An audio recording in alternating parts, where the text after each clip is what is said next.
कल्याण की भूमि पर कब्जा या फिर ग्राम समाज की भूमि पर कब्जा, या फिर अगर किसी व्यक्ति ने कब्जा कर लिया है तो उस व्यक्ति के खिलाफ कैसे एक्शन लिया जा सकता है। आज की इस वीडियो में हम इसी पर ही चर्चा करेंगे। लेकिन अगर आप लोग मेरे इस YouTube चैनल पर नए आए हैं तो कृपया चैनल को सब्सक्राइब कर लें और साथ में बेल आइकन की घंटी को दबाना ना भूलें। अगर वीडियो को आप पूरा देख रहे हैं तो वीडियो को लाइक ज़रूर करें, क्योंकि लाइक से पता चल जाता है कि आपने वास्तव में इस वीडियो को देखा है और आप इसके बारे में अच्छी जानकारी या समझ रखते हैं। अगर आप वीडियो के ऊपर आए हैं और वीडियो को लाइक करते हैं तो उससे मुझे पता चलता है कि आप वास्तव में ज़मीन के बारे में कुछ जानना चाहते हैं, और लाइक करने वाले व्यक्ति का मुझे पता चल जाता है। तो चलिए आज की इस वीडियो में विस्तार से बात करते हैं कि आखिर कल्याण की भूमि क्या होती है, ग्राम पंचायत के अंदर इस भूमि के ऊपर कैसे कब्जा कर लोग रहते हैं, उनके खिलाफ किस प्रकार की कार्रवाई होती है। तो वीडियो को शुरू करते हैं। सबसे पहले जान लेना चाहिए कि कल्याण की भूमि आखिर होती क्या है। कल्याण की भूमि वो भूमि होती है जब चकबंदी आपके क्षेत्र में होती है तो कल्याण की भूमि इस काम में लाई जाती है, और अक्सर ये भूमि या तो किसानों की खेती बाड़ी के आसपास छोड़ी जाती है या ग्राम के आसपास छोड़ी जाती है। और ये भूमि वो भूमि होती है कल्याण जिसके अंदर किसान अपना चारा इकट्ठा करता है या कूप बांधता है चारे के लिए, या फिर वहाँ टीन शेड लगाकर अपने जानवरों की देखभाल करता है। लेकिन राज्य सरकार की ओर से ऐसी चारागाह की भूमि को अनेक उपयोग में लाया जाता है, जैसे कृषि कार्य हेतु के काम में लाया जाता है। अब यहाँ पर जब ये भूमि यानी कि स्वार्णिक उपयोग की भूमि है, स्वार्णिक उपयोग की भूमि के बारे में अगर आपको जानना है तो इस चैनल के अंदर जाइए, मैंने बहुत सी वीडियो बना रखी है, आपको पता चल जाएगा कि स्वार्णिक उपयोग की भूमि किसे कहा जाता है। चलिए ये भी बता देता हूँ। स्वार्णिक उपयोग की भूमि वो भूमि होती है जो यानी कि सर्वजन के काम में लाई जाती है, जिस भूमि पर आप कब्जा नहीं कर सकते हैं, और ये सरकारी भूमि होती है जिस भूमि के ऊपर आपको मालिकाना हक भी नहीं मिलेगा। तो यही भूमि वो है कल्याण की भूमि जिस पर आपको मालिकाना हक नहीं मिलेगा। अधिकतर ग्राम पंचायतों के अंदर, या फिर आप नौकरी पेशे वाले व्यक्ति हैं और आप नौकरी करते हैं, आपको अच्छा पैसे मिलते हैं, नौकरी के एवज में आपने सोचा है कि क्यों ना प्लॉट ले लिया जाए और क्यों ना उस पर अपना मकान बना लिया जाए, तो इस वीडियो को देखना उन लोगों के लिए भी बहुत ही ज़्यादा ज़रूरी होता है।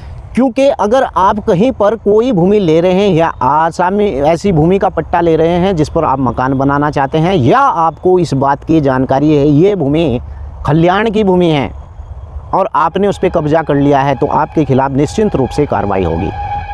अगर आप कोई नौकरी पेशा वाले व्यक्ति हैं, शहर के अंदर भी या गांव के अंदर भी आप कोई प्लॉट मकान बनाना चाहते हैं, आपको इस बात की जानकारी नहीं है कि ये भूमि किस प्रकार की है, तो इसीलिए मैंने ये YouTube चैनल बना रखा है ताकि आपको भूमि के बारे में पता चल जाए। एक दोस्त थे मेरे, वो जानकार थे, वो बेचारे जो है सरकारी नौकरी करते थे, लेकिन जब उन्होंने एक प्लॉट लिया रहने के लिए तो पता चला कि वो भूमि कल्याण की भूमि थी, और बाद में पता चला कि उसकी रजिस्ट्री भी होगी। रजिस्ट्री तो चाहे तुम ताजमहल की कर दो उसकी भी हो जाएगी, लेकिन अब एक कानून और रजिस्ट्री के अंदर आ गया है। अब उस भूमि की रजिस्ट्री की जाती है जिसका खसरा नंबर होता है। पहले ऐसा होता था खसरा नंबर नहीं है, कोई भी अल्लू पंजू जाकर रजिस्ट्री करवा लेता था, रजिस्ट्री हो जाती थी। लेकिन अब ये कई राज्यों में नियम सख्त हो गए हैं, अब उस भूमि का खसरा नंबर और देना बहुत ही ज़रूरी हो जाता है। अगर आप इस प्रकार की भूमि के ऊपर कब्जा कर लेते हैं कि वो कल्याण की भूमि है, तो ग्राम पंचायत का प्रधान, ग्राम पंचायत का कोई भी सदस्य आपके खिलाफ SDM के यहाँ पर एप्लीकेशन दे देगा। या फिर ये जिम्मेवारी किसकी होती है जो ग्राम का लेखपाल होता है। लेखपाल इस बात का भी जानकारी रखता है कि गांव के अंदर ऐसी कितनी भूमि है जो सरकारी भूमि है, कौन लोग उन पर कब्जा कर रहा है।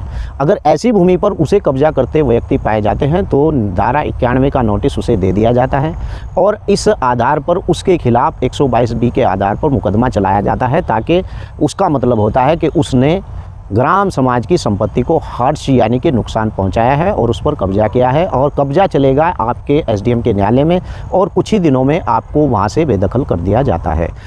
खासकर ऐसी भूमि जो सरकारी भूमि होती है उन पर कब्जा करना आसान बात नहीं होती है, लेकिन अगर आपने कब्जा कर भी लिया है तो आपको बता दूं कि कब्जा करना कानूनन अपराध है। अगर इस प्रकार की कोई भूमि ग्राम पंचायत के अंदर आ रही है और वो भूमि आपकी आबादी के अंदर है और आपको लगता है कि ये बंजर भूमि है, तो बेहतर यही है कि इस प्रकार की भूमि की आप नौविया चेंज कराइए या अपने ग्राम प्रधान से एक प्रस्ताव बनवाइए, और SDM के यहाँ पर वो प्रस्ताव जाता है जिस प्रस्ताव के आधार पर लोगों को आवासीय पट्टे आवंटन होते हैं। लेकिन आवासीय पट्टे उन्हीं लोगों को आवंटन होते हैं, इसके लिए मैंने एक सेपरेट वीडियो इसी YouTube चैनल के अंदर बना रखी है। अगर आप नौकरी पेशे वाले व्यक्ति हैं, आपको भूमि की जानकारी नहीं है और किसी व्यक्ति ने आपको कल्याण की भूमि पर प्लॉट दे दिया है, तो आप भी फंस जाएंगे, क्योंकि जब आप उस पर मकान बनाएंगे तो कुछ ना कुछ आपको रोक हो जाएगी, और रोक होने का यही कारण होता है कि वो सरकारी ज़मीन है। अब ये कैसे पता करें कि हमने जो प्लॉट लिया है क्या वो सरकारी भूमि है या फिर वो किसी काश्तकार की भूमि है? इसके ऊपर भी मैंने बहुत सेपरेट वीडियो इस चैनल के अंदर बना रखी है, लेकिन फिर भी बता देता हूँ। नोएडा के अंदर से मुझे एक कॉल आई, उन्होंने बताया कि हमने एक फ्लैट लिया था। पता चला कि फ्लैट लेने के बाद पहली बात तो उस पर हमें कब्जा नहीं दिया गया, और कब्जा जब की बात आई तो पता चला कि वो पूरी की पूरी बिल्डिंग किसी एससी की भूमि के ऊपर बना रखी थी, और जो भूमि के ऊपर उस एससी को मालिकाना हक भी नहीं था, और सरकार ने उस प्रॉपर्टी को बैन कर दिया। और बैन करने के बाद अब उस प्रॉपर्टी को तोड़ा जाएगा, लेकिन हमारे पैसे का क्या होगा? इस प्रकार के मामलों में आप उलझ जाते हैं। इसीलिए अगर आप किसी फ्लैट या अपार्टमेंट की लेने के बारे में भी सोच रहे हैं तो उसके प्रॉपर्टी के मालिक से आपको इस बात की जानकारी का होना बहुत ज़रूरी है कि जिसके ऊपर ये बिल्डिंग बनी हुई है, क्या ये बिल्डिंग किसी काश्तकार की भूमि, निजी भूमि के ऊपर है या फिर सरकारी ज़मीन के ऊपर होती है। तो आज की इस वीडियो में मैंने खलियान की भूमि के बारे में आपको बताया कि खलियान की भूमि आखिर कैसी होती है, इस भूमि पर आप कब्जा क्यों नहीं कर सकते हैं। खलियान की भूमि के बारे में अगर आपको और भी बहुत कुछ जानना है तो वीडियो के नीचे आप लिख सकते हैं, वीडियो के नीचे आप इस प्रकार की जानकारी लिख सकते हैं कि अगर आपने भी खलियान की भूमि पर कब्जा कर रखा है, मकान बना लिया है, तो क्या परेशानी आपके सामने आई है, और उस परेशानी से निपटने का हल और उसका सॉल्यूशन आखिर क्या होता है, किस प्रकार से आप उससे बच सकते हैं, ये आप लिख सकते हैं इस वीडियो के नीचे। मैं आपके उस यानी टॉपिक पर भी वीडियो बना दूंगा, और हो सके तो आपको लिखित में भी उसके बारे में, सॉल्यूशन के बारे में जानकारी दे दूंगा। अगर वीडियो अच्छी लगी है तो वीडियो को लाइक करें, चैनल को सब्सक्राइब करें अगर आपने मेरे चैनल को सब्सक्राइब अभी तक नहीं किया है। तो चलिए अगली वीडियो में फिर हाजिर होता हूँ। जय हिंद, जय भारत, खुदा हाफिज।